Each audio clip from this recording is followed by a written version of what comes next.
era ndowooza n'ebyembaga mwabiraba abalina essimu ezo eza smartphone.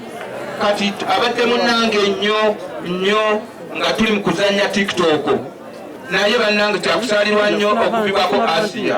Kulira okunyolwa kw'amaanyi, kulira omutima gwange gwonna gwamenyesemenyese, era mpulira bubi nnyo bannange. Naye kati bannange, bakungubazi bannange, Asia abadde muntu mulungi nnyo, abadde kusinzira ku myaka gyemaze naye giringa 2023 nga tutwala ekintu ekyo, tutambuza ekintu ekyo tetubaddemu kya TikTok, nga line Asia oyo mukwano gwange nnyo. Ne bannange nnumiddwa nnyo ne ba TikTok bannange mwenna ntuuse okusaasira kwange nti tubiriddwako omuntu ow'amaanyi, era si kyangu nnyo kati kuzaawo Asia. Nga Asia bwavuddewo kigambo kya nnaku nnyo fena kitukwatako, nga bamaama bali bwe boogedde ba MPs.